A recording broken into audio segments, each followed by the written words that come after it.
उनके आपस में ही सिर फुटबॉल चल रही है। सरेआम एक दूसरे के सिर फोड़े गए, कपड़े फाड़े गए। ये है इन लोगों की हालत।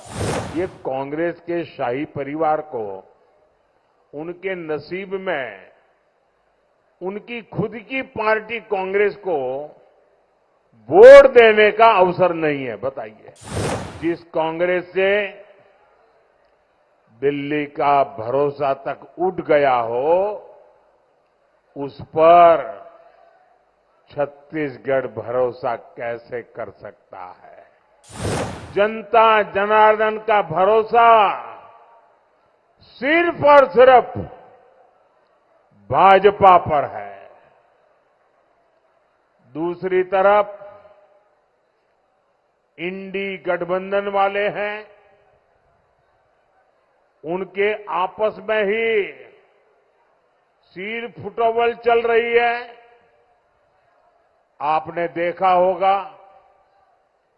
2 दिन पहले झारखंड में इंडी गठबंधन की रैली थी। वहां सरेआम एक दूसरे के सिर फोड़े गए, कपड़े फाड़े गए।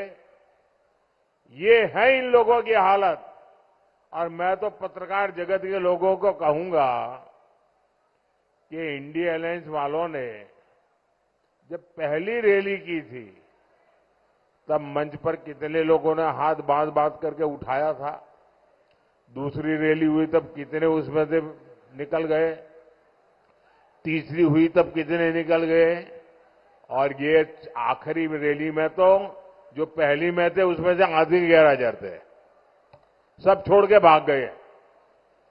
कांग्रेस की स्थिति तो ऐसी है कि दिल्ली में जहां ये कांग्रेस का शाही परिवार रहता है ना, ये कांग्रेस के शाही परिवार को उनके नसीब में उनकी खुद की पार्टी कांग्रेस को वोट देने का अवसर नहीं है। बताइए, अब वो हिंदुस्तान में भर में वोट मांग रहे, खुद का वोट कांग्रेस को नहीं जाएगा और आपको कहते हैं वोट दो,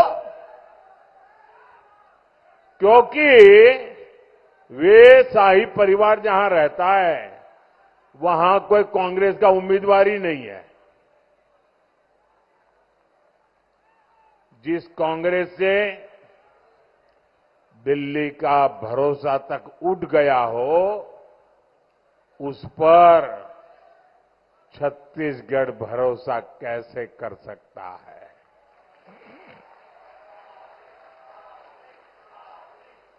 और तभी तो देश कह रहा है, फिर एक बार, फिर एक बार, फिर एक बार